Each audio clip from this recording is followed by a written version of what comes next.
Think I've been here before. I know that I must have met you in a past life. Welcome everyone, this is the Business Spotlight, and today we're following the journey of a young entrepreneur. He is a fashion designer. Yussif Lartey Addico is the founder and CEO of Daruni. To him, fashion is not just a passion, it is about telling a story with threads and fabrics. Hi everyone, I am Yussif Lartey Addico, the CEO of Daruni. I'm currently in level 300 reading nursing at the University of Ghana. To me, fashion is not just a passion, it's a storytelling, and I would love for you to see more about this. Yussif, you're welcome. This is the Business Spotlight. How are you doing? I'm very well, thank you. So, I'm doing amazing. So let's start with your story. What inspired you to venture into the fashion industry? First of all, I wouldn't say something inspired me. I would say it just came naturally. Because growing up, I've been surrounded with threads and machines, the sound, fabrics all around. Because my mom's so I would just say it came naturally, and not just like I intended to go into the fashion business. Wow. Growing up, did you ever envision yourself as an entrepreneur, or you had other aspirations to be a doctor or a lawyer or anything? Funny enough, I didn't really have a particular focus. So I wanted to be a lawyer, a doctor, many things. But then I was just not too clear on which one I was to settle for. Fashion was not on my mind as a business like I'm doing right now. But then as the years went by, and I think I found my stand. Yeah. Amazing. Why the name Daruni? What's the story behind the name? Daruni is actually a branch of a brand. Okay. So the brand name is Daruni, which the Daruni stands, which is an abbreviation. So the DA of the Daruni is my dad's name, which is Dawood. The RU is my mom's name. Then the NI at the end, the name is Ami. So okay. Daruni. But then the Daruni is a full brand on its own, which we'll talk about the rest later. But then for now, it is way. So the fashion aspect of the brand Daruni is what's delivery right now. Right. At which point did you decide to take your passion for fashion to the next level, to start a business with your passion for fashion? At which point?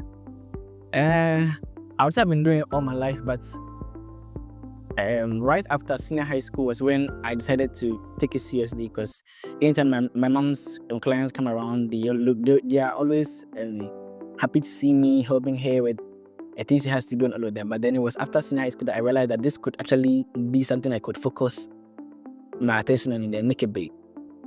So right after senior high school. Right after senior high schools. Okay. In the way that the fashion industry is moving right now, do you believe that the fashion industry is still profitable and lucrative? Yes, we're very, very lucrative. And then it has other interesting parts, which aside the money you get from sewing for people, you get to meet new people, and then you are able to make clothes for yourself anytime, wherever, whenever they may be. So now let's talk about youth entrepreneurship. How do you think the government can empower youths out there to venture into entrepreneurship? I think the government can do a lot to support the youth, because even with encouragement and creating opportunities alone could motivate most of the youth to channel their focus into starting something small with their hands, and then that could help even increase the rate of employment in the country. Yeah. All right.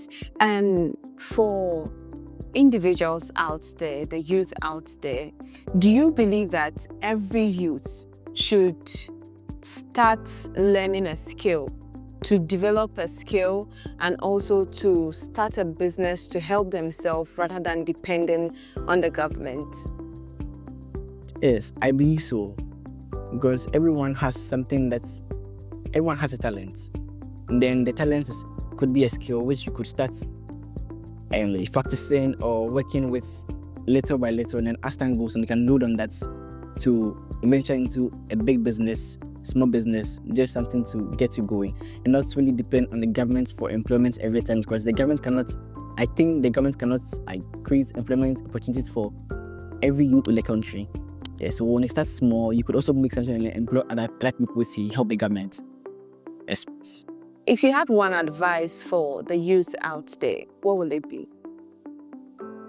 I would say just start, because you don't have to get everything fixed, set, ready before you go in to get what you want to achieve.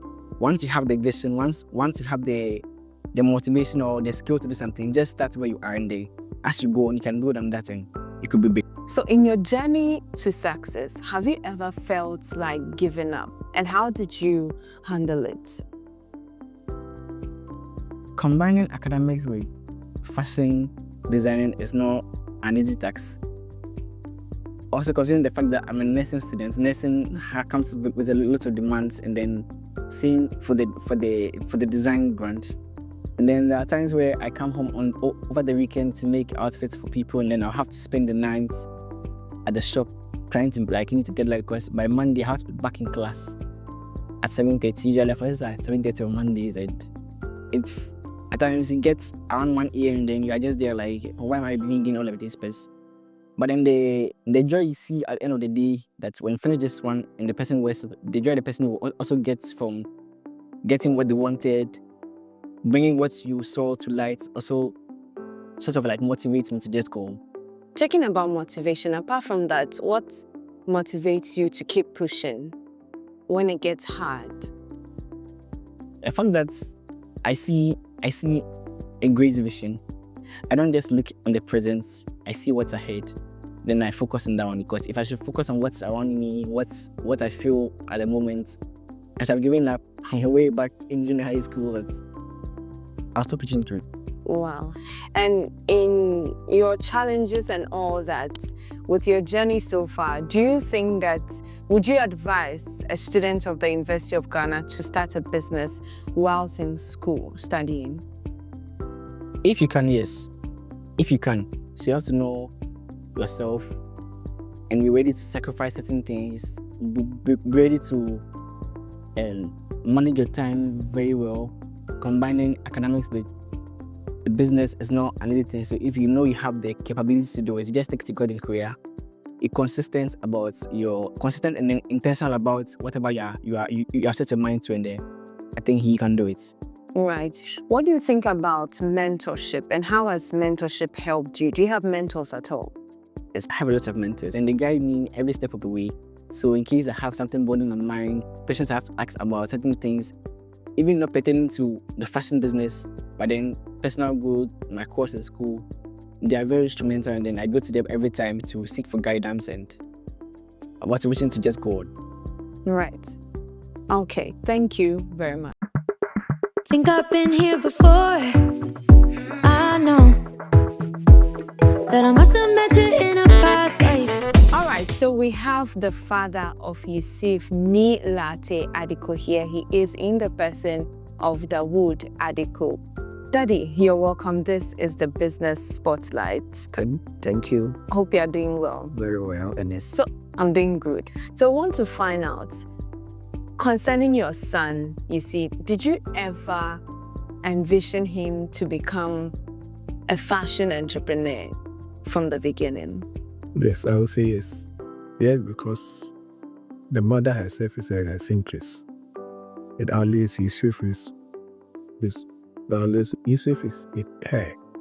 From school, he'll be in the shop, send the clothes before they would be from home. Initially, the pre-problem like this, it was at the roadside, where you have your first junction, the Fraga furniture is. So they take them to school, come back to the shop. From the shop, we start working. When sleep closes, Yussif will come to the shop. Wow. I'm playing there till we come back every day. So I know, no birthday. And how do you feel now that he's combining school and the fashion business? How do you feel about it? So I feel very grateful, but this is an opportunity that most of the students, or let's say the young ones don't like to go into. Most of them like to be into the administrative and all that. In terms of handwork, say, most of them don't like to go to that era. You understand? So I'm very happy and grateful that the Almighty has taken him to these two diverse of professions. Of us, we just fashion on solely work. So it's a very lucrative job. Combine the own course, the nursing course. Nursing course, let me say, is a straight employed course area where you are able to finish in that and then go to good. Okay.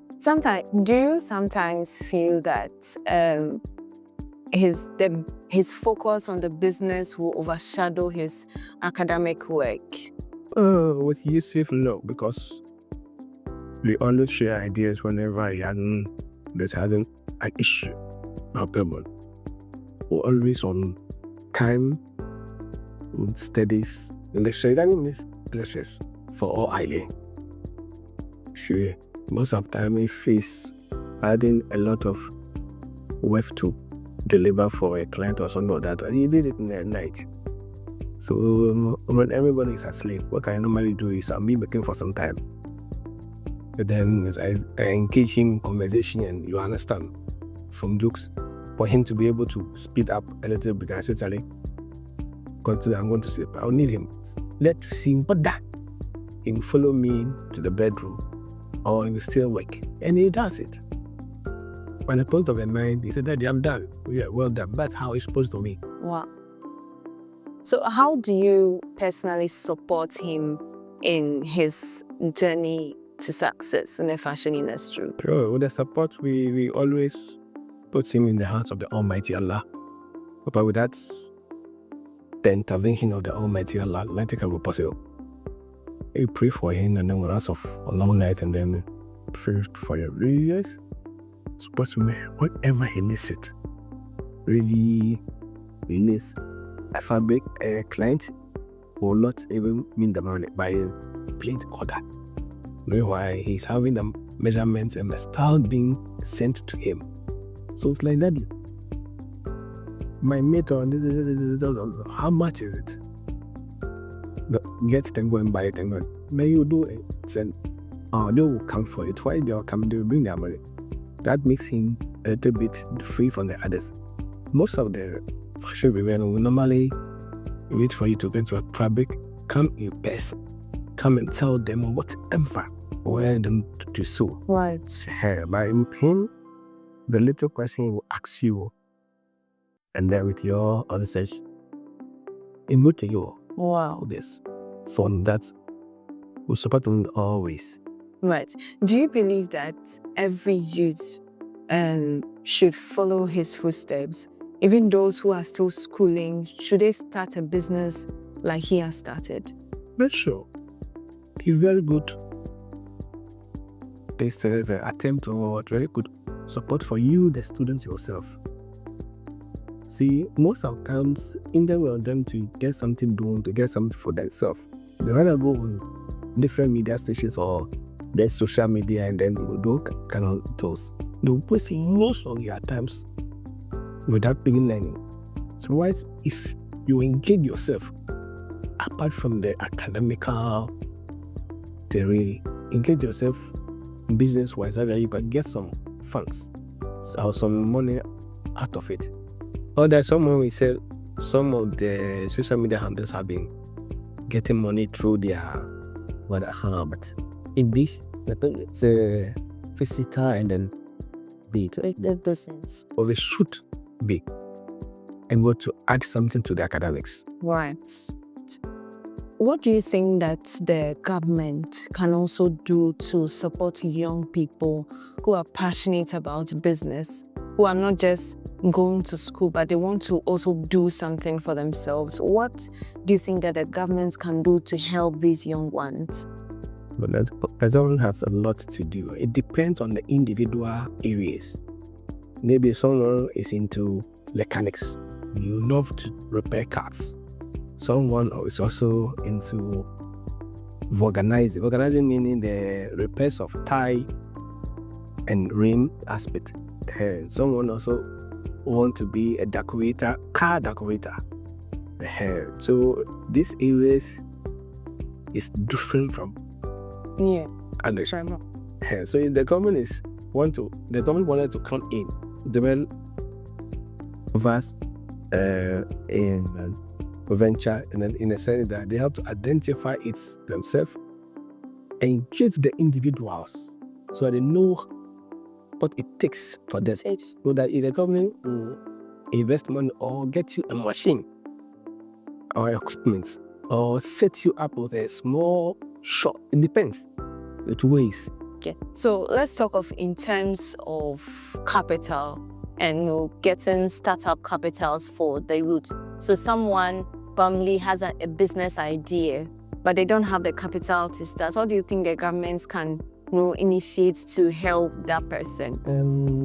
In the area that's supposed to be well identified, commitment, faithfulness, and truthfulness. Someone will come genuinely, but at the end, we not deliver. We'll squander the money and go. So it's a very huge task. You understand? You see someone, you invite him, interview him, and then you see like it's supposed to be pushed. On the line, it will drop. What's happening to the money? It's supposed to be a very created, let's say, organization that will take care for that section. Before you go through that and invite that teaching team, do something for yourself and the nation. You go through that, let's say, the institutes or the organization, like how we have the NSS, National Service Skill. Yes. If you have that, we have to go through that. It's a fund in your academics. They see everything. Then from there, the government can fully support it because they know definitely why you are doing it. The mates and the school that you are failed, they get you here by how you are doing for, we'll say. Some of the students, they get to know, they wake up. Some are a lot of visuals, but they haven't implemented it yet. So with the push-up you are giving now, we may force them to also come out for them to be integrated. You understand? So that they can do better from what they wanted today. Yeah. Wow. Now, lastly, before you go, and if you have one advice for the youth out there, people coming up, and whether they're doing business or not, as a father, what one advice would you give the youth out there? Yeah, simple. I'll tell the youth that they have to be very God-fearing, very honest, sincere. We are sincere and you are God-fearing. We have everything. We don't chase money, we live for money or work for money. And most of the time, the youth now chase money. They want it instant. I want the Range Rover today. And the man they saw in the Range Rover was about 17 years. He started somewhere small, like this part. Kasek seller, young call seller. Well, you can see it. Very humble. Very, very, very humble. So they have to be humble, respectful, and God-fearing. That's the only thing you pick there. Right. Well, thank you very much for joining us on the Business Spotlight. Thank you, sir. Well, it has been an amazing journey with Yussif Lartey Addico, the CEO of Where Daruni. Thanks for joining us on the Business Spotlight. If you were inspired, do well and don't forget to like, subscribe and share. We'll be bringing you more episodes where we uncover more young entrepreneurs. This is the Business Spotlight. Stay tuned with us. Think I've been here before. I know that I must have met you in a